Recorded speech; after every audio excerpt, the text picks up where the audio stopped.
我是在地新闻，咱继续来看台北市长蒋万安，今仔日是扮演着家母的角色，陪同着国民党8位立委的参选人去登记造势。不过，人民进党这边是由总统的参选人赖清德陪同去登记，国民党这边敢若看到蒋万安，无看到侯友宜，嘛引发着联想。蒋万安是来回应讲，伊是侯友宜伫咧台北市竞选总部的主委，行程嘛是早就已经规划好势咯。讲侯友宜过来，嘛会到台北市来辅选。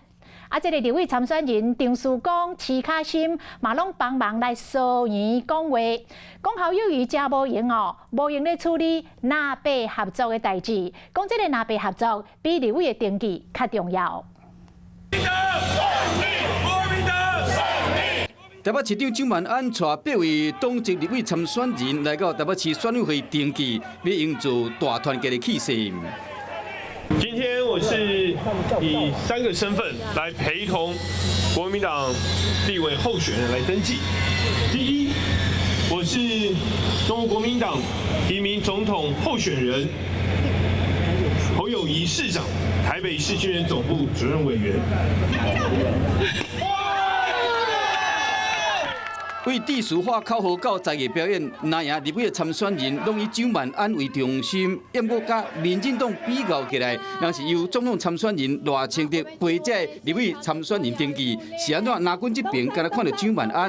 侯市长其实因为今天很早就已经规划好相关的选举行程，同时侯市长也都已经排定会到台北市来协助我们这所有8位的立委候选人相关的辅选，这个都已经安排好。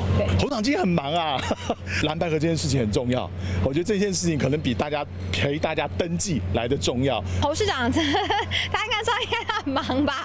他没有时间来这里啊。他们现在就是不是都在什么马英九办公室，还有什么郭台铭家就准备还在讨论蓝白合吗？虽然讲法拢同款，不过这立委参选人敢会希望讲会当有另外一只强的家母来传。基层都很焦虑，不合我们就自己打，这个声音都有。以现在的情况邀请柯文哲会有点尴尬，蓝白一定要有共识，共识之后相互邀请合作，这样比较容易达成。当然希望能合更好嘛啊，然后不能合的话，其实我认为这3只母鸡也够强了。国民党的主帅真无用，人气王蒋万安先上场代打。Hello， 我是林仙怡。想要抢先掌握最及时的新闻资讯吗？赶快订阅、按赞、开启小铃铛，锁定华视新闻 YouTube 频道。